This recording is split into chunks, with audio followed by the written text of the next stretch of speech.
My name is Ed Lindley. Today I will interview Jim Johns, a veteran of World War II. This interview is part of the Veterans Oral History Project. The interview is being conducted in the Riley County Office Building located at 115 North 4th Street in Manhattan, Kansas. Camera operator for the recording is Dana Doddridge. Today's date is 21 October 2003. Good morning, Jim. Good morning. Jim, we usually start these things out by asking about where you grew up, where you graduated from high school.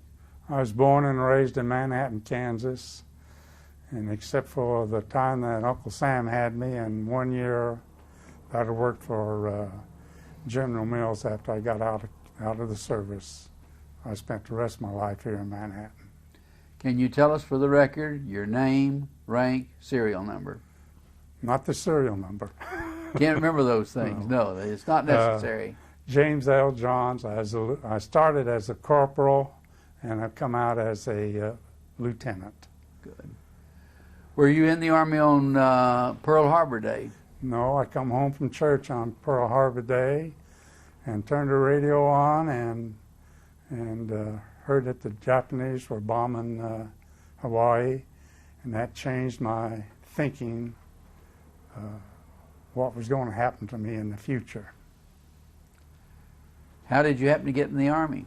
Well, or were you in the Navy? Excuse me. No, I was in the Army. Yes. I was going to school on Pearl Harbor Day, and in fact, I was just finishing up my sophomore year, and I went to Kansas State University, which required ROTC, and to tell you the truth, I hated it.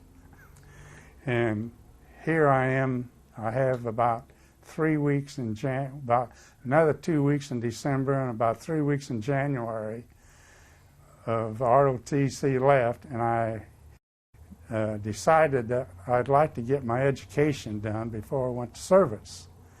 And so I had to convince the people at K-State and ROTC that they really should let me in the advanced ROTC so I could stay in school. And I think the only reason they accepted me, it wasn't my grades in ROTC that got me in, it just wasn't too many men left. And so they decided to take me. And that allowed me to graduate before I went in the service. And I was inducted into the service on the 30th day of June 1943. Where did you go for your basic training? I had no basic training because I was only reason I didn't get my commission out of college, I didn't have the 6 weeks summer training, and so that's the reason I went in as a corporal instead of a private. And I was inducted at Fort Leavenworth, and they sent us to Fort Riley, Kansas, and where the hospital is now, the new big hospital. We was in some tar hut barracks. There's about 6 in each one of these tar huts, and all the seniors in ROTC over the country, well, I won't say over the country, we had some from Illinois, Nebraska, Wyoming, Missouri, Kansas, and I suppose there were some other ones. I can't give you the number how many is over there, but we was there about 5 weeks, and we had one of the 6 guys that was in my barracks said, well, now just keep quiet, don't say anything, but if we're here 1 more week, they have to give us commission because we'll have our 6 weeks of summer camp, summer training. And this was on Monday.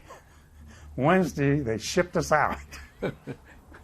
And since I was in Coast Artillery, they sent me to North Carolina at Camp Davis at Wilmington, and that's where I went to OCS.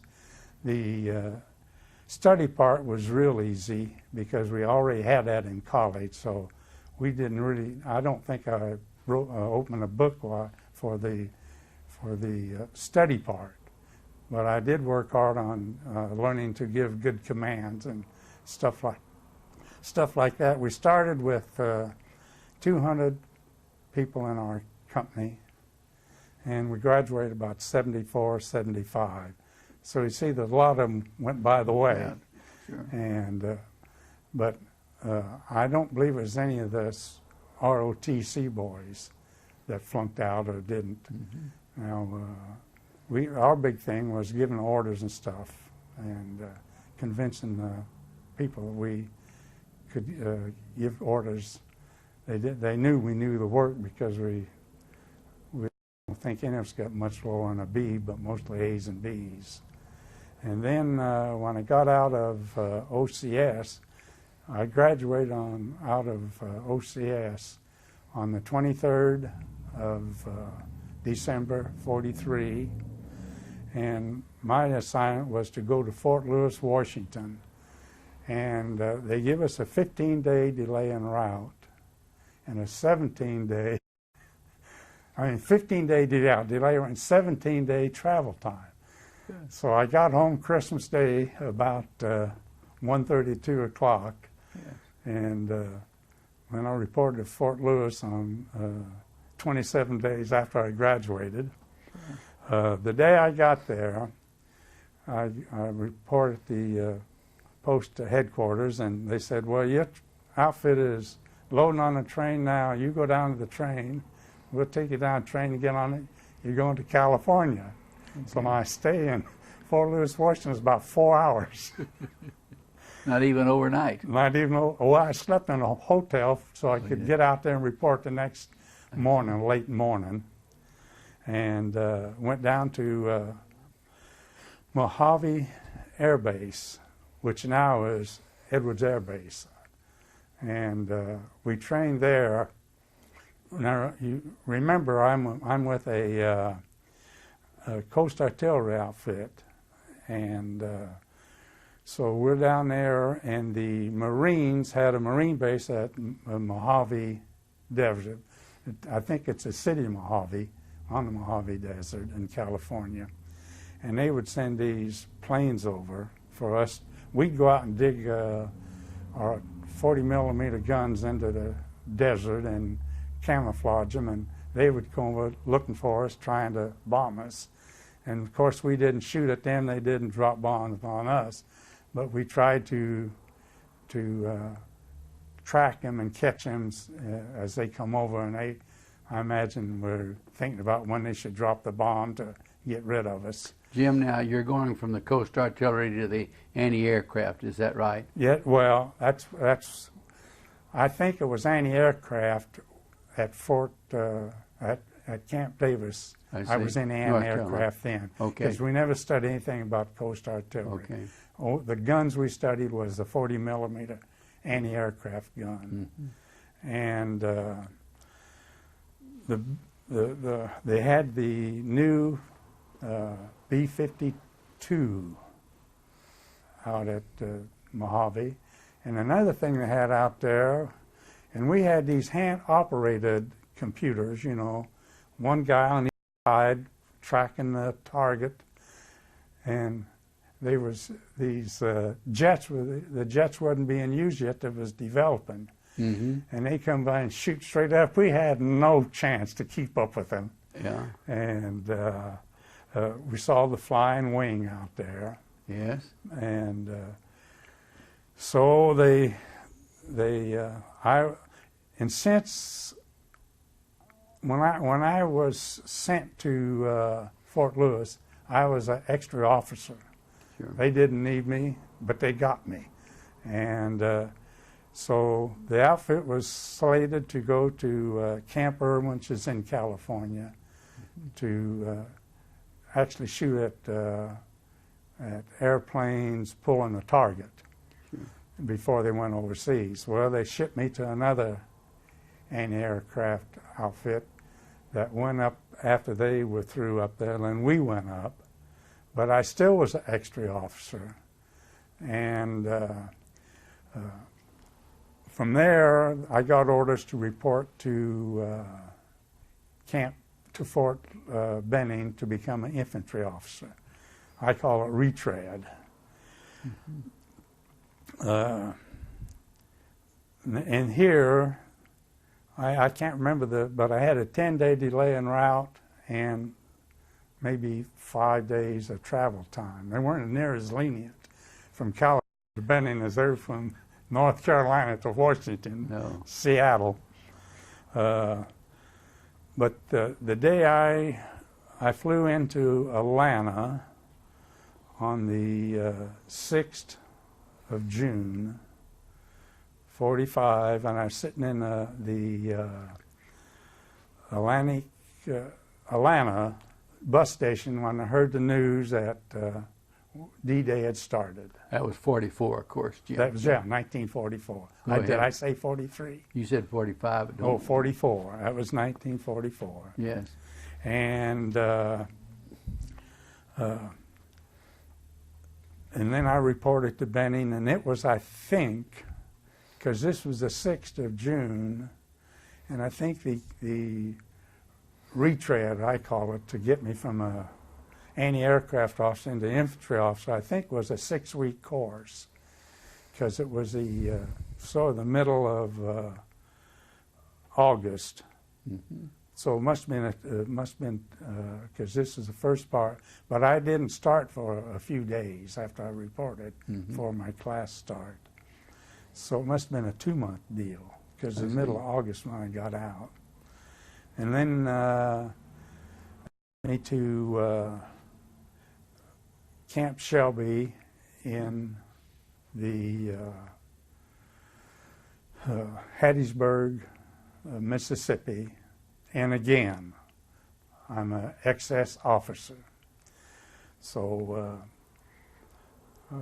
I was there until this was in 44, and I was there till after Christmas with the 65th Infantry. And I can't remember which company I was with. But again, I was an extra officer. And so they said, there's one officer in the division that's in the hospital.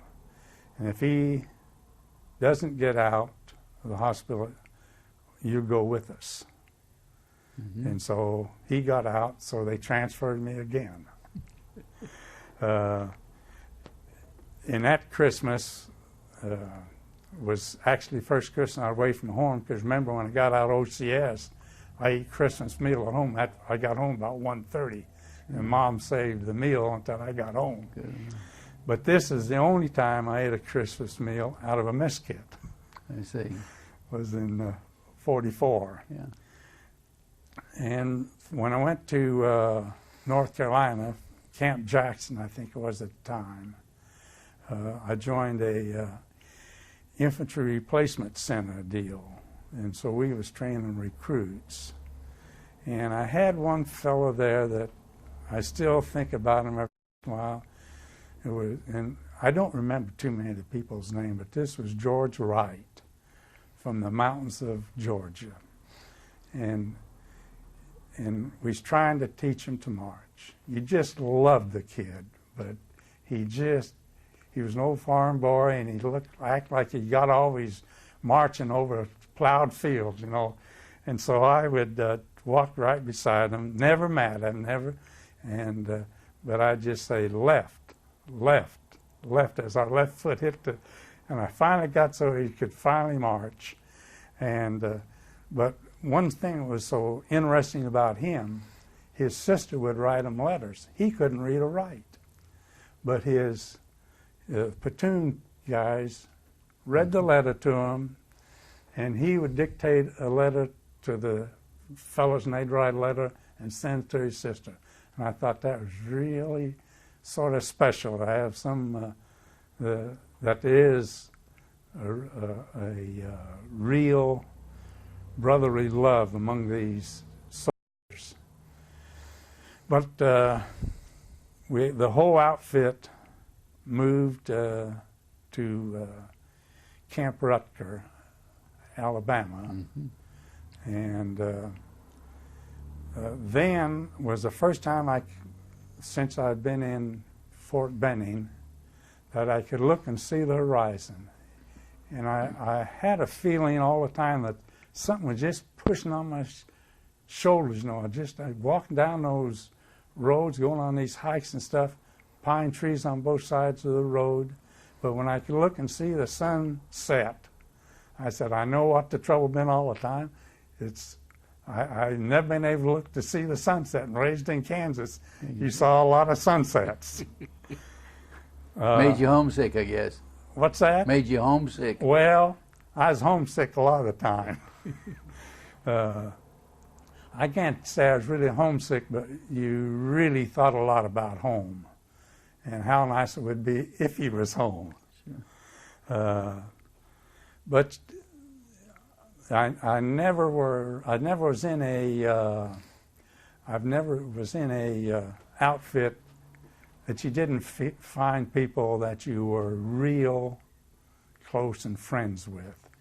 And as you see, I bounced around a lot, but just about every time I went, there was somebody, some officer in the company or battalion that we got real close.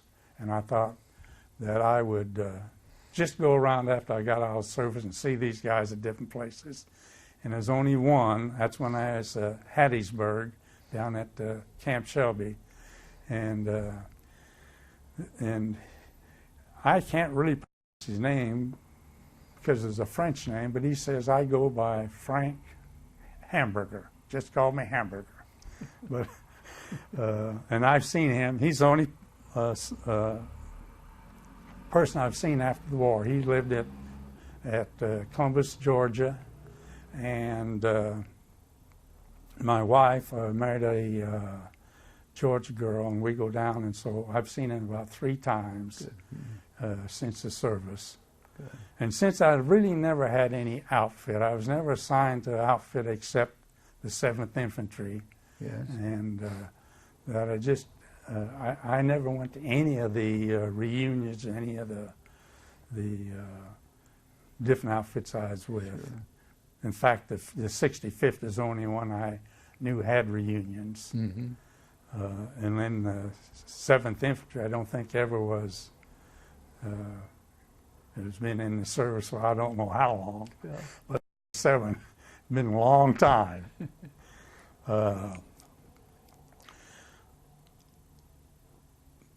But when I was at Camp Rutger, that's when I got the information that I was going to go overseas. And they sent me to Camp Meade in Maryland. Yeah. And I met a girl when I was at Camp Davis. Not Camp Davis, I'm sorry. At Camp Shelby. And she and her family invited me for Thanksgiving meal there. And she had 2 sisters, and both of those sisters were married. And one of the sisters' husband managed, well, I won't say I don't know if he actually managed the Hotel Washington in Washington, D.C. And way back then in '44, he told me that if I ever got to Washington, D.C., you will stop in and say hi to him. So naturally, that was the first place I went when I left Meade, was to Hotel Washington, and Jameson was his name, and he was the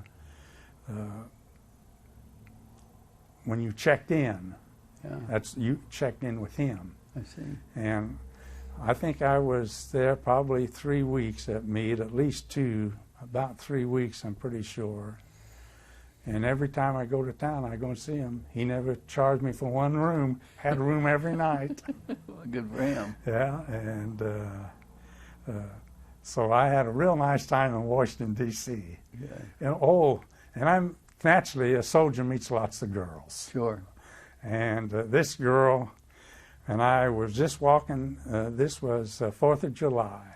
and we was walking in sort of like a neighborhood like Aggieville, just a little neighborhood of Washington, D.C. I don't have any idea where it was at.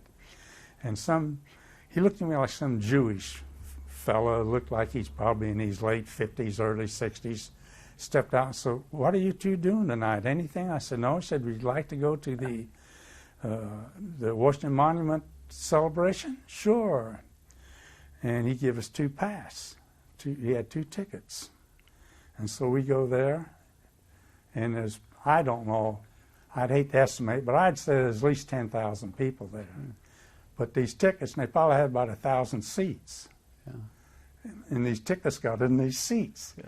And so that was quite an experience I really never expected. Whoops. You want to shut it off? No, you just back up there. Oh.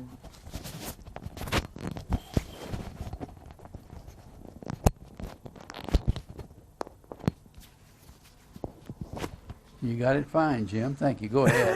You didn't have to marry this girl, did you? No. I married a nice girl. Oh, you did? I see. Okay. That's the end of the story. Okay. But you did go to the Washington Monument? Yes, and on the 4th of July. I've always liked to call this girl, if I ever knew where she was, to find out who this singer was that night. Yes.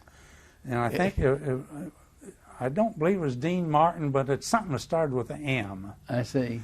And, but it was only a few days after that, and I was on a train going to Camp Adair, Oregon. And on this train, there was mostly officers. At least there's all officers in the sleeper that I was in. And we was right up at the front of the train. So the train stopped in Waterloo, Iowa, and the women give us cake and pop. Sure. So I was out eating cookies and pop. Okay. And so I was eating the cookies, and up comes the engineer and said, "Would you like to ride up in the engine with us?" "Sure." That was always my dream. I was a kid to be an engineer.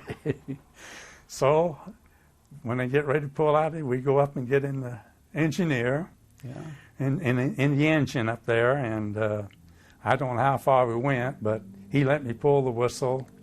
And but one time I went through now, he said, "Get down and duck, because this is a mean guy here. If he sees you in it, he'll give us the dickens." Yeah. That was only one time I had to duck down, and thank goodness he didn't ask me to shovel any coal into but the fireman did. Yeah. And I guess he didn't want to get my khakis dirty. Right. But that was one experience that I'll never forget. Sure. And then when we got to Camp Adair, we was only there a few days, and they sent us to Camp Stoneman in California, and to go overseas. And this was in July. No, it was in August. Well, it was it had to be in July, end of July. And so every weekend, I'd get on the bus and go to San Francisco. And you went through a tunnel, and just so you went through a tunnel, you wished to that you had your top coat with you because it got cold. Yeah. After the first time, I wore my winter's stuff when I went to San Francisco. And I remember riding up on the cable cars, and it cost me a nickel, but I had to hang on. It was floated. Went up to the top of the mark, but which was quite a place in those days. This was back in 45, in August of 45, and but it was cloudy the day I was up there, and it was hot as the dickens when we had to take marches out on at Stoneman, Camp Stoneman. It was hot, but boy, San Francisco must have been in the evening. Must have got down into the high 50s, low 60s. It was chilly. Jim, did you ever get overseas? Well, that's what I'm about to tell you. And so here comes the 6th day of August, and they have a parade, a band there as we get on, and it's the old ferry. We got on the old ferry that used to go to Catalina Islands. Right. That's the one that took us down. I assume it was the anyway, went down the river to San Francisco, and you know, it's not too. My assignment for us guys leaving, that we was to go down and go to the Philippines to train. There's going to be 50,000 officers. I'm still an extra officer to replace the officers that got injured and killed on the invasion of Japan. And so the day I get on the boat to go over, they dropped the first bomb. And I thought, and that reminds me when I was going to, when they changed me from an anti-aircraft officer to an infantry officer, and I can't remember the kid's name, but he sat he slept right beside me. And one night at bedtime, he says, you know, my dad told me, I don't know if he said he wrote me a letter, told me that they dropped the bomb in the Pacific that just disintegrated the island they dropped it on. And I never thought anything about it for, I think it was years after they dropped this and I was out of the service. I said, well, that guy, his dad, and he even told me that he worked up at the Stag Stadium in Chicago, that his dad worked up there, and he was down in New Mexico. But about that was in 44. Yeah, in 44 when I knew all about the bomb, but didn't know it. Yeah. And then we was on the boat for a couple of days. A few days later, they dropped the second one. Sure. And I was we was having a refrigerator problem. The Navy, who was taking us over, and so we was in Pearl Harbor for about 8 or 10 days. But they wouldn't let us guys get off the boat. I guess they're afraid they couldn't round us up to get us back on the boat. And that's where that they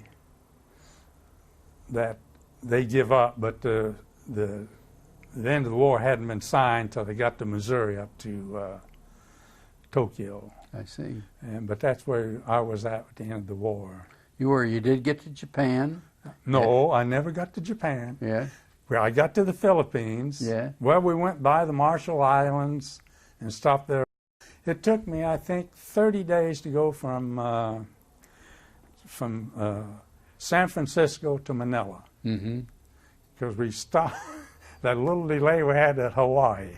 Sure. And then, you know, they put us down in a hall to practice in case if one of these Japanese didn't get the word that the war was over. Yeah. But from Marshall Islands on, we had an escort. I see. And when we was going from the Marshall Islands, we went by the Yap Islands to Manila. We had a typhoon. Mm-hmm. And so they got us all down in the basement, down in underneath the deck. Because there's this destroyer going with us, and the waves would come up over our deck. Mm-hmm. And I got so sick down in the hole that I decided I'd go out. And this is the truth. I was laying on the deck and I said, I don't care if it washes me over or not. At least it's cool up here. And so that was the first typhoon I went through. And then went to the Philippines. At the Philippines, they sent us up to, and that's where we went to where we were supposed to go to this camp at Angelo, Philippines. Mm-hmm. We got on a train at Manila, and I'd say it was probably, an hour, maybe an hour ride up to this place. Mm-hmm. And in the Philippines, I don't know, I think that something happened, but you could count every time he's in the mess line at noon, he's going to get sprinkled on. sprinkled every day. I was only there probably 10 or 12 I days. see. And one day I hitchhiked over to Clark Air Base, and on the way, I bet I saw 15 or 20 Zeros down in, off the road. But I didn't go see any to see whether there's any dead Japs or anything, because I figured I'd be messing around and the bomb would go off and I'd get killed. And I wasn't that inquisitive. Yeah. But when they decided we would go to Okinawa, they sort of put me on another boat and went to Okinawa. And Okinawa, of course, the war's already over, but they wouldn't let any of us walk any place single. We always had to have somebody go in pairs. And it's sort of about the only entertainment we had at Okinawa was going to see the show. But they showed the same show every night. But there was nothing else to do but you go. But it was really comical. These GIs and stuff there, they'd seen so many times, they'd always ad-lib something, and you laugh more at the GIs than you did at the movie. Then they sent me to Korea, as occupation of Korea. This is where I finally end up with a unit. And but the tide is so wide there that I think about 10 o'clock in the morning, we sat out in the bay there for a day or two, and we went in, unloaded us, and we sat on the shore of this, right off the seashore of this. It was between China and Korea. It was Jensan or Insan. I think it was Jensan. Okay. And we went to Seoul. That's where we went. That Yalan went up there. And my first assignment then, we was there about one day, and then they sent me down to Cheongju. There's two Cheongjus, the one in the north and one in the south. And the Russian, they had the 30, I think it was the 32nd parallel was the dividing line, and we had troops up there. The 7th Infantry had troops up there, but I was assigned to the 17th Infantry. I don't know which regiment. I don't know which regiment was up there, but I went to this Cheongju and was there a little while. When I was there, the city of Cheongju is the capital of one of the province. I see. And so my assignment was the captain. He called me and said, you're going to take a truck down to Daejeon with 10 drivers, and you're going down there and pick up 10 Japanese trucks and bring them back up here, and we're going to give them to this province, whichever Cheongju was in, and that was the capital of that place. And so I said, okay. And he said, you go down and report down in, and they'll take you out to the warehouse where these trucks are. And on the way down, there's a warm spring place. You stop and take a bath. All you guys stop and take a bath. And of course, I didn't know anything about it, and where to stop, but the driver did, and we all stopped, and we ended up at Daejeon at noon to have lunch. And so we ate down there, and then they took us out, sent a guy out to show us where the trucks was, and so we got all the trucks started, and so I was in the truck that took all these guys down, so we stayed behind all these. And I wished I knew how many miles. The roads weren't very good at all. They were some paved, but they were just all beat up. And I'm estimating it must have been 60 or 65 miles. And so we're in the end. And we didn't go very far till here's one of these trucks off to the side. Can't get us started. So we didn't have a mechanic with us. They didn't send a mechanic, Yeah, they sent right. drivers and me, and I was no mechanic, and neither was the driver, so we just picked up the driver and put him in the back of the truck and drove on. And before we got back to Changju, all 10 trucks had stopped. I'll be dang. And so I go and I report in that we couldn't keep them going.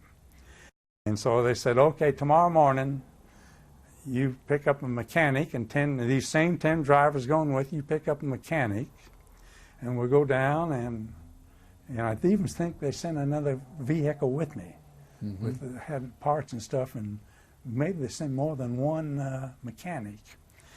And so we go down, drive all the way down to, didn't see one truck. They're all gone. All gone. Well, Corinne's got them started, drove them off. And I don't know if they ever found them. I wasn't with the outfit very long, but we lost 10 trucks. And it wasn't very long till which really, I was still an extra officer up here Yes. with the 17th Infantry, and I can't remember what company, but they sent me down to be assistant to the battalion commander. I see. And anyway, the person I reported to and worked for was a Captain Hahn, who graduated from Kansas State, Good. and he was up at Kansas State in the 30s. I think he graduated about 32, and he lived in Kansas City. And so I got the idea. One of these was when I went down there. I got the idea. I read in the Stars and Stripes, is that the name of the paper they issued every week? Right. That they's going to have a Pacific Olympics. And I was an old runner for Ward Hale at K-State. And so I said, I called up and talked to the company, to the division people, and now this was in November in 45. in 45. Yeah. And I think the thing was I can't remember it anyway. I think it was supposed to be in December. And so I started running these, and we had these boots, because it's cold, like they sent to Alaska. And after about 3 days of that, it just wore me out. I said, I can't run. I can't get in shape. So I told my captain, I said, when they call, I said, yeah, I'm in good shape. By the way, when I talked to him, in college, I think my best time was about 48.8 or something like that. Just for the 440? 440. Yes. And that's what I wanted to run, was the 440. Sure. Although in college I run everything from 110 in the 440 relay to the 2-mile relay. That's pretty good time for the 440. Yeah. But I notched it down to about 48. I figured that'd be good enough to get me there. And so he said, sure, we'll let you know when the time to go. And so I kept, the captain said, I wished I could figure out a way to get to Japan. And we'd argue back and forth, about how I'm going to get there, and I wasn't in shape, and I was going to tell him when I run for, I pulled my muscle. I pulled my muscle in my leg, and I'm sorry, I just can't. I had an excuse because I don't think I could have walked the quarter. Yeah. But we was in there, and the old Stars and Stripes come, and I was reading it, and I said, whoa. They had to the Olympic is over with. And then the captain really laughed at me. Yeah. I don't think you're going to make it, Jim. I forgot to tell you, the first assignment I had when I reported from Seoul to the 17th Infantry, the major says they're having a church affair here at Changju. At Changju, they had a Presbyterian.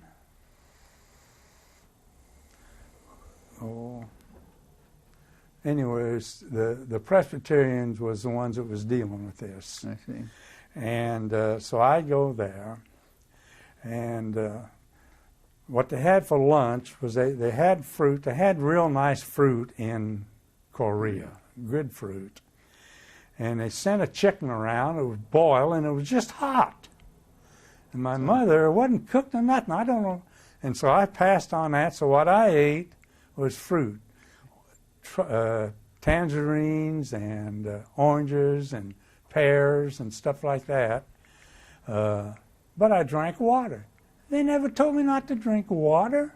Yeah. Even our water was all chlorined. Sure. And so I kept getting sicker and sicker. And when I was there at Daejeon, towards the end, I think in early January, I'd have to get up at night, and I had run off of the bowels and thrown up, and there they had a little slit in the floor for the stool. Yeah. And I was turning around, throwing up, and I was turning around. Death game, yeah. Yeah. But we had a little Korean boy we called Little Bear, and he made our beds. He lived up there with us and made our beds, and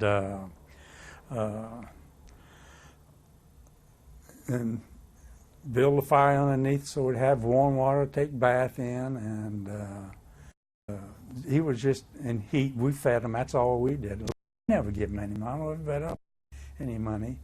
But we got real close. Speak English, and I couldn't speak Korean, but I taught him boxing. And we did have a interpreter with us. So every once in a while, I get the interpreter, and we get together so we know what the other one was talking about. Sure. And since I was teaching him to box, and he come one day and says, want to tell him something, and got the interpreter, and the interpreter says, he says, the champion boxer in Korea is in this was Daejeon, when this Little Bear was down at Daejeon. And that's when I was with the battalion headquarters. And he said that the champion's here and they have an exhibition, and he wanted me to box him. But he forgot to tell me he's a kick fighter. I said, no. You're not trained for that. I'm not going to try to dodge somebody's foot. But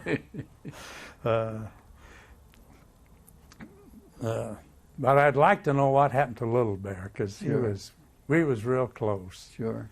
And have you ever been back to Korea? No, Jim? I haven't. No. So the end of February, the end of January, we were pay officer. Another guy and I was pay officer. So we had to go up to Seoul to pick up the money.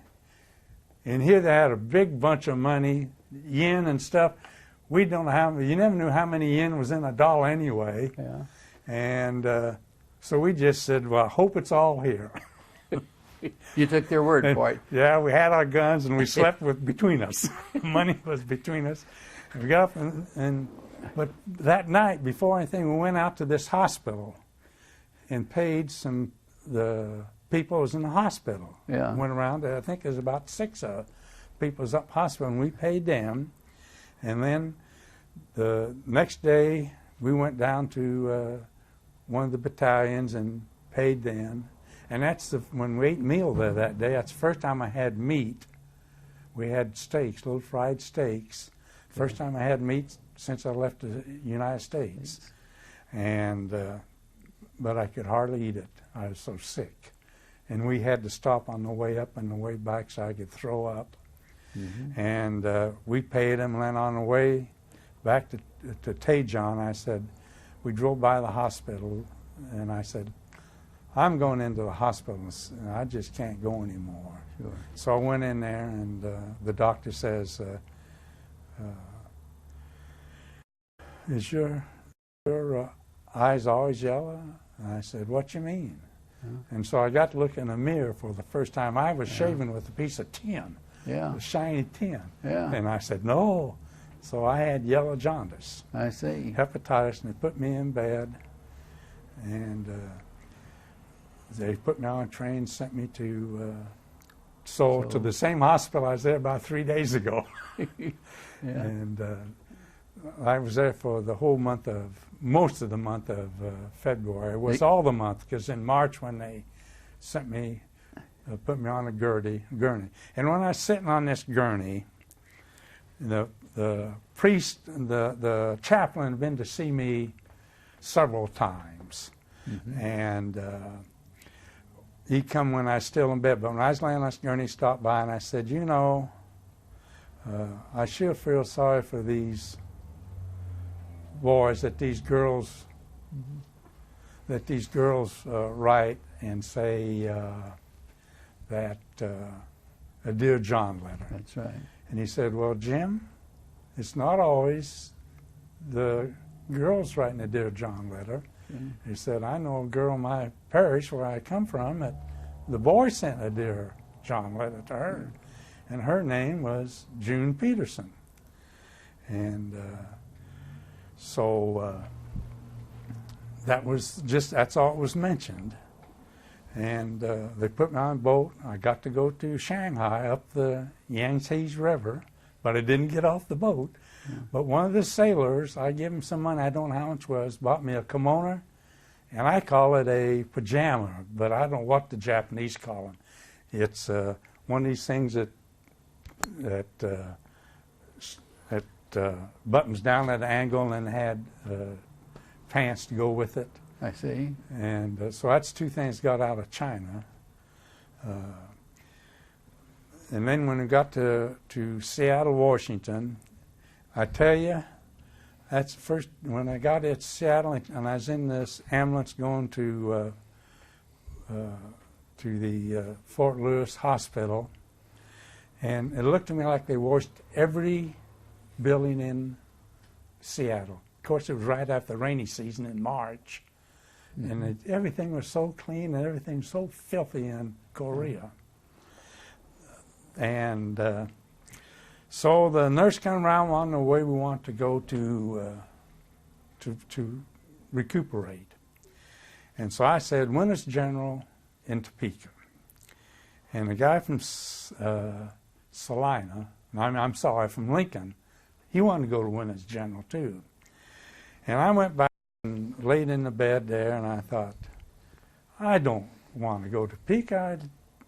60 miles from home. This is in March. They're going to be playing baseball in Chicago pretty quick. So I go down to where these, and I said, is it too late to change? No.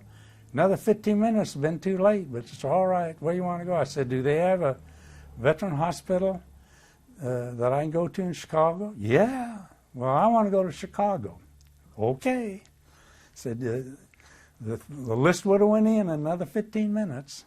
So the next day she comes by and says that, told me that the hospital in Chicago is full, but I was going to Mayo's General in Galesburg, Illinois. And so that was where I was going. And this guy from Lincoln, he went to Brigham City, Utah. Oh, yeah.